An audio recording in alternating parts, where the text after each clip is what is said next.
So I'm today again with Rocky and Emmy, and like they've been over a year in Lviv, in Ukraine. It's been like I think 1.5 year, right? More or less. So how Lviv has been for you? Why Lviv? Like, We well, we simply love it, first of all, and we feel that the work that we're doing here, although it's difficult, we love it so much that it doesn't seem hard. When we wake up in the morning, we're excited to be here and we're energized to. And Lviv is a great place to be, to get stuff from the west, and we're in between to get things to the east or to the south, wherever it needs to go. So it's been a great, safe, central location for where we want it to be. Affordable living. Where we are now, where you found for us, would be absolutely unaffordable in the United States, for us especially. And it's, again, there's a security guard, it's a safe apartment. We know where we're going, and all our local shops in any direction. We've made friends with the shopkeepers, and yeah. When we were going in the car, you said hi to a guy who was just coming to the apartment building. he was the security guard. Ah, he was the security guard. Okay. Yes. Yes. Nice. And what do you think about the pace of Lviv? Like, is it busy or not? Or Well, it is. It's one thing about Lviv in particular is because it's got the old center, and there's many of these narrow streets, like cobbled streets that wind through, which are beautiful. But it is also a modern city that is fully functioning. So there's times in the morning and in the evenings when there can be a lot of traffic, for example, and especially if it's raining, then people don't want to be walking on the street. But when the weather is not so wet, the weather isn't always, there's beautiful weather here. There's 4 distinct seasons, so it's not like rainy all the time. But when it's sunny out, or even if it's not sunny, if windy and cold, we bundle up and walk everywhere. We can And there's get lots of other people walking. People love to go around the city center, or they seem to, take the bus and the trains and get around. and being close to the downtown, do you feel the need to have a car? Did you No. first or now? No, we have a car, but it's for work. Okay.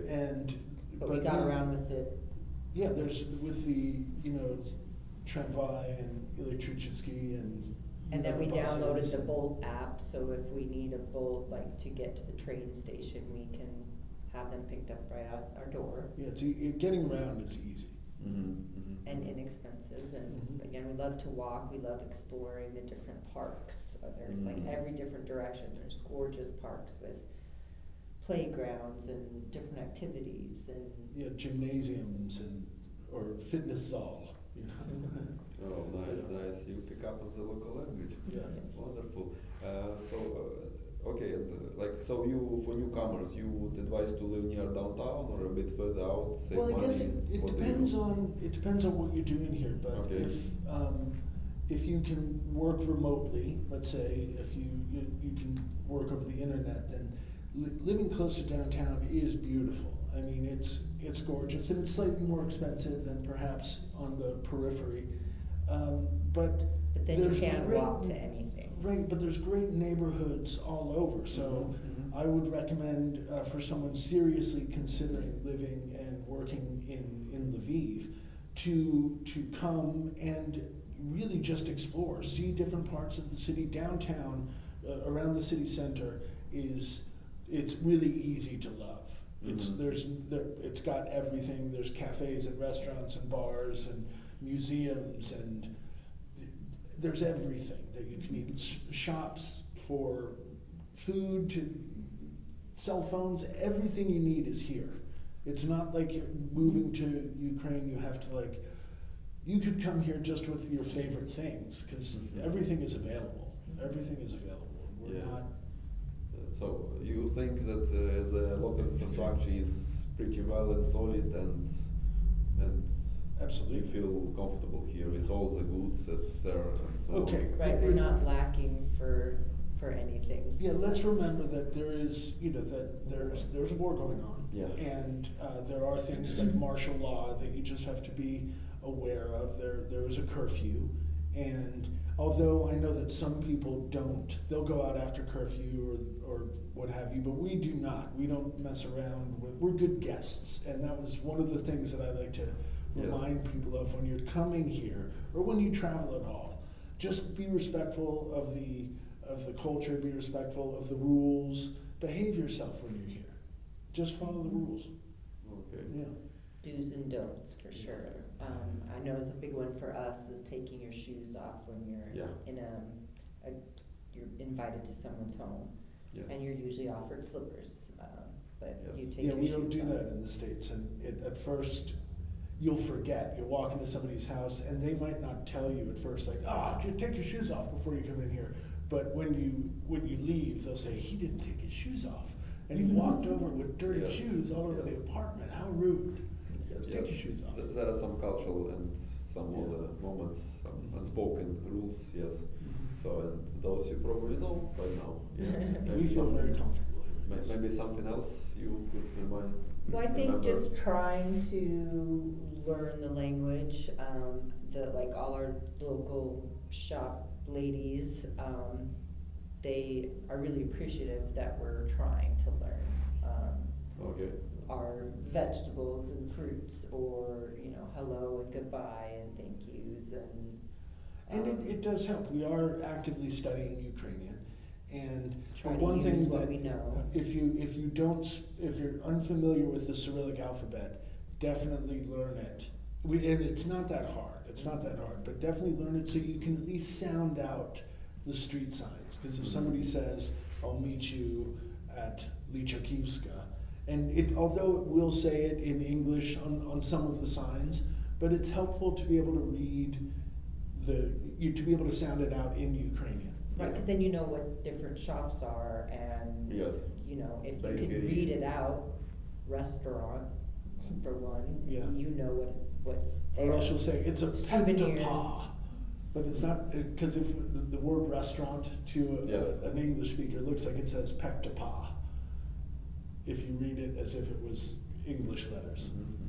Anyway, but learn the alphabet. Have some respect. Yes, wonderful. And what would be the top 3 things you could say about Lviv? Like, just to summarize, top 3 things that you. Well, we've kind of gone over some of them, but one thing that I'm always taken by, number one, is the beauty and how many open public spaces there are. Like, the parks here are beautiful, and they're well maintained, and the people use them. Some of the places where I've lived in the United States, parks are just like, you don't go in the park. There's, it could be dangerous, or you're not sure about the park. But here they're beautiful, and the families are out in the parks, and I love that. I think I know Chef would agree with me that the food has been amazing. The quality of produce that we can get. It's so hard in the States to get just like fresh grown fruit, vegetables from, like if you go to a farmer's market to buy the groceries we get here, it would be really expensive and really hard to afford to just buy fresh groceries.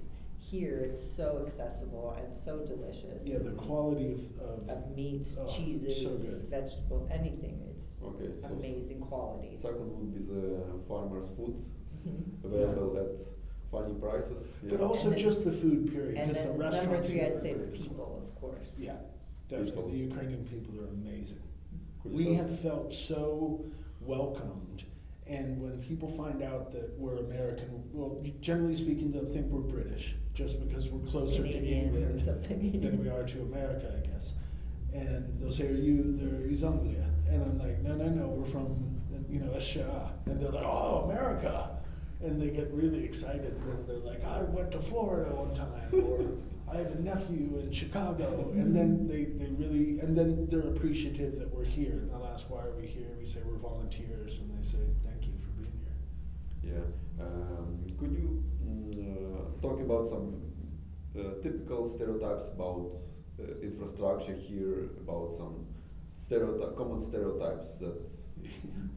It's nothing like, if you haven't been to Eastern Europe before, it's nothing like what we would see on American television. You can It's not- find older rundown buildings anywhere, but that's just gonna be the same in any city. Yeah, but it's not like- it's Lviv not- is full of culture and history. Right, but also Ukraine itself, it's not like people are standing in line to buy toilet paper. Or, you know, it's a fully functioning modern culture. And it's, sure, it's not all rainbows and unicorns, of course, but there's. And we wanna keep it this way. If you were, like, to show people videos or like photos of our neighborhood that we've taken, you might think that we're in Milan or, you know, some gorgeous European city, which it is, a gorgeous European city, but somewhere that they wouldn't think it was Ukraine where we are, because it isn't heavy and dark and sad. It's not that place at all. I think an interesting story is talking to the soldier about, like, you know, us and sitting at the cafe enjoying our coffees and how we felt guilty for sitting and having a nice lunch and enjoying our cafe Americano. But Yeah, well, during, you know, because once again, there is a war going on, and people are it's very intense, and there's a lot of darkness surrounding that. It can be very, very bad. And so we're sensitive to it when we go out to sit at a cafe and enjoy a lovely meal and have coffee. Sometimes we would feel guilty when we first got here, like, should we be doing this? But we spoke to the soldier and he said, no. He said, this is our culture. This is what we're trying to preserve. We don't just want to hide in a basement. Exactly. We want to be able to go out to a restaurant and celebrate with our family and have a glass of wine and walk through the park with our children. That's what they're fighting and dying for. Yeah, like our enemies want us to be very humble and, you know, and hide. Yeah, and hide and every time, and yeah, there's at some moments it probably makes sense to hide, but like in Oza you should keep living. Exactly. You know? Exactly. In this life you should, you know, live, you know, not only hide because your enemy wants you to hide. And Correct. hopefully keep living in the lifestyle that, you know, you. Yeah, okay, and we also know that you run different humanitarian efforts, so I think it might be a good time to say that you also collect donations for the efforts. So will you say a few words about this? Sure. Our organization is called Durham Humanitarian, and it's really just my wife and I. My sister and my niece are back in the States, and they help us with logistics in America. But it's a 501c3 organization, meaning that our donations are all tax deductible, and we're a not-for-profit organization. And because it's just the two of us, we're very streamlined, and the money that we receive, most of it gets direct. I mean, because we do have operating expenses, and every organization will. We still have to eat and sleep, but we get medical aid. We get cold and wet weather gear. We assist, and to our troops and to our defenders and Medicines for animals, medicines for the soldiers. We work with internally displaced people and refugees who are outside of the country, but we're less so always now. accepting donations for medical supplies, if anybody knows anything, for drone supplies, for pet supplies. I mean, anything, we'll find places for it to go. We have. But there's need everywhere. But one thing in the States that people have often asked is like, oh, we'll collect a bunch of T-shirts and send them to you. No, we can get T-shirts here. So there's hard to find medical gear in the States that we gather in the United States and then have it shipped over. But generally speaking, we like to support the local Ukrainian industries that are, you know, making clothes for the soldiers or things for the internally displaced people. Medicines that we can get here, we buy locally. So money. is the best Okay. way. So you're here on the ground, you know what is important to do. You also, I heard you do this, you help dog shelters also. Also you help the displaced children and people. So I think I've seen these guys over time, and I can confirm also they have a Facebook group. So like I think you will drop your contacts below for the donation. Yes, thank you. Yes. Yes, send it over and we will put it there. Fabulous. Thank you for the Good Of course, well, we thank you for everything you've done for us. You've, from the start, again, giving us options of where to live and being there to get us our visas, our Residency first year permits. residency permits, and now our second year residency permits, and there's a lot of steps. And you help make everything seamless and. So easy. Yeah. Thank you too for being here, investing into local economy with and bring good people over, because you also have friends who come because you explain them how it is in real life. It's great for the local region. It's an honor and a privilege to Yeah. be here. Thanks.